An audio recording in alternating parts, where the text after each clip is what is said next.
feelings today? It's almost over. What do you feel? Well, I think the first and most important thing to bear in mind is, as I've just written in a piece for CNN, during the day, it doesn't matter how you voted. Okay. It is the mere fact that this vote is taking place. It's been bitter, it's been divisive, it's been in the gutter, it has been vulgar, it has been hard fought. But today, more than 230 million Americans are going to the polls. And on January the 20th, there will be a peaceful transition of power, either to a President Clinton or to a President Trump. And that in itself is worth celebrating after this particular election. So as the day wears on, it becomes important who's won. But just at the moment, long lines, early voting, people celebrating the fact that they are voting. It's an extraordinary day in America. But Donald Trump, he keeps saying that he might not accept the result of this election.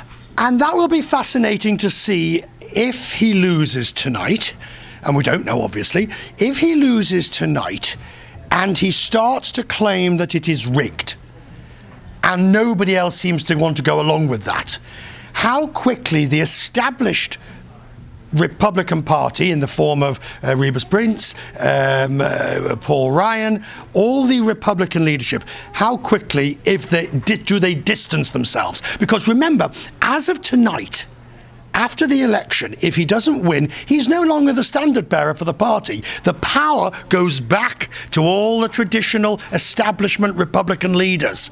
Donald Trump, if he loses tonight in the Republican Party, becomes pretty irrelevant for the moment. So he's making all this fuss for nothing? We don't know. We don't know. If there is no consensus, if there is no general view that the election's been rigged or there were irregularities, I think is a better way of putting it, irregularities, then I think you'll find he can say what he likes, but the Republican Party will go begrudgingly behind the result. Remember, when he first started talking about all this rigged elections, Paul Ryan and co.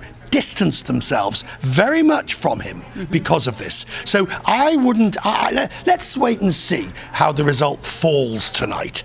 If he does lose, how gracious he is in his speech, if he gives one. But you also said yourself, this shows that the country is divided. We've seen great polarization and a lot of anger with the political establishment, and that will still continue to be, even whoever becomes president. Absolutely. But that's no different to what it was in the last election. And if you go back to Gore versus Bush in 2000, there you had the electorate split 50-50, 49-48, whatever you want to put it. And so that's not new. That is not new. The United States has been split in that form for as long as we can remember in recent history.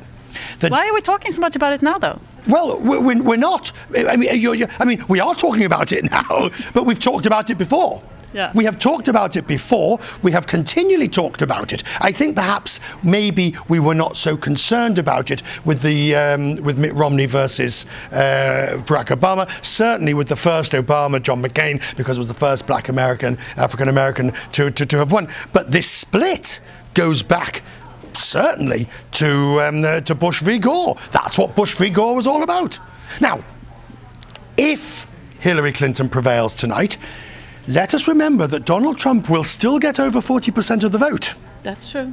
So you do have a split country, which is going to have to somehow come together under whoever wins, and that's not going to be easy. It most definitely is not.